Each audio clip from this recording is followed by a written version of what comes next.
Summer லீவெல்லாம் முடிஞ்சு பிள்ளைங்களுக்கு மறுபடியும் ஸ்கூல் ஓப்பன் ஆக போகுது. பேரண்ட்ஸ்லாம் கொஞ்சம் பிஸியாக தான் இருப்பீங்கன்னு நினைக்கிறேன். நானும் அப்படி தான். முன்னாடியெல்லாம் அதாவது நம்ம படிக்கும்போதெல்லாம் ஸ்கூல் திறந்ததுக்கு அப்புறம் தான் புக்கு நோட்டெல்லாம் கிடைக்கும். அதுக்கப்புறம் தான் நம்ம இது வந்து அட்டை போட வரக்கூடிய வேலையெல்லாம் பார்ப்போம். ஆனால் இப்போ என்னென்னாக்கா பிள்ளைங்களுக்கு லீவ்லேயே புக்கெல்லாம் கொடுக்கறனால லீவ்லேயே வந்து பொறுமையாக அதெல்லாம் முடிச்சு வைக்கிறதுக்கு வந்து அதுவும் ஒரு வகையில் கொள்ளலாம் தான்.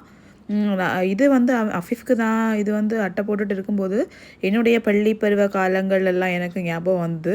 ஏன்னா எங்கள் வீட்டில் நானும் அண்ணனும் அப்போ வந்து எங்களுக்கு வந்து புக்கு நோட்டெல்லாம் நிறைய இருக்கும். ஏன்னா 2 பேருக்கும் போடணுமா, அதனால் புக்கு நோட்டெலாம் நிறைய இருக்கும். எனக்கு அவ்வளோவா போட தெரியாது. எனக்கும் சேர்த்து தான் அண்ணன் தான் போட்டு தருவாங்க. அப்போ எங்கள் அம்மா என்ன பண்ணுவாங்கன்னா, அடுத்த வீட்டில் உள்ள அங்கேயும் பிள்ளைங்க உண்டு. அந்த பிள்ளைங்கள் கூட சேர்ந்துட்டு, அப்படி சேர்ந்திருந்து ஜாலியாக பேசி பேசி போடுவோம். ரொம்ப சூப்பராக இருக்கும். பசை வந்து ஒட்டுறதுக்கு வந்து நார்மல் பசையெல்லாம் கிடையாது. இப்போ தானே ஃபெவிக்விக் ஃபெவிகால்லாம் வந்தது. அப்போ வந்து என்னென்னா, எங்கள் அம்மா என்ன பண்ணுவாங்கன்னா, மைதா மாவை ஒரு சருவத்தில் போட்டு கலக்கி, நல்ல லிக்யூடாக வந்து கலக்கி பண்ணிடுவாங்க. அப்போ வந்து அதில் புக்கில் எல்லாம் ஒட்டுறதுக்கு வந்து சூப்பராகும்.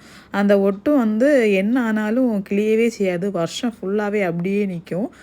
அதுதான் எங்களுக்கு பசை. ஆனால் அதை வந்து இப்போ நினைக்கும் போதெல்லாம் வந்து நல்ல சிரிப்பாக வருது. அதுவும் இருந்து கஷ்டப்பட்டு பைண்ட் போட்டுட்டு இருக்கோங்க. நான் நல்லா ஜாலியாக இருப்பேன். ஆனால் இப்போ தான் அந்த கஷ்டம் புரியுது. உங்களுக்கும் அப்படி உண்டான்னு கமெண்ட்